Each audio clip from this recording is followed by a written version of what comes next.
लेकिन बिरसा मुंडा देखिए, सबसे ज्यादा अंग्रेजों के खिलाफ आवाज उठाया आदिवासियों ने। हिस्ट्री में जब राजनीति घुस जाएगी तो चीजें अजीब हो जाएंगी, आप नहीं समझे?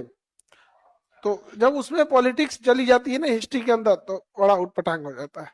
इस देश में सबसे ज्यादा, अब आप गौर करके देखिएगा ना, आदिवासियों का इतिहास गायब कर दिया, जबकि पूरे हिंदुस्तान में 200 सालों तक कोई कह नहीं सकता है कि एक भी आदिवासी अंग्रेजों से संधि किया हो।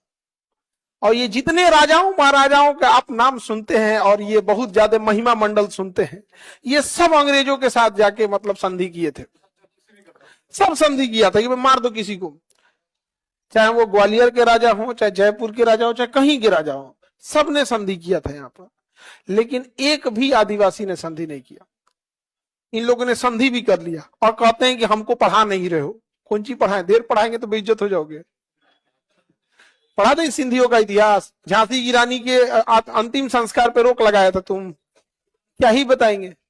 लेकिन बिरसा मुंडा देखिए, सबसे ज्यादा अंग्रेजों के खिलाफ आवाज उठाया आदिवासियों ने। आदिवासियों ने, सारे आदिवासियों ने, साउथ से लेके नॉर्थ तक, सब सारे आदिवासियों ने आवाज उठाया। कोई उनको बताने वाला है? कोई चर्चा नहीं करता है। महल में रहने वाले लोग का चर्चा, उसका रीजन समझो क्यों होता है। चर्चा करने वाले कौन होते हैं? आप कहां चर्चा करिएगा? या तो चर्चा कीजिएगा पढ़े लिखे लोगों के पास, या चर्चा कीजिएगा मीडिया में। चर्चा का दूसरा कोई रास्ता नहीं था। तो पढ़े लिखे दलितों को, महिलाओं को, आदिवासियों को पढ़ने ही नहीं दिया। तो चर्चा हुआ उन्हीं लोग के पास जिनके पास शिक्षा थी, वो अपने चर्चा करके बैठ गए, अपना चर्चा करके बैठ गए। अब मीडिया किन के पास है जरा देखो।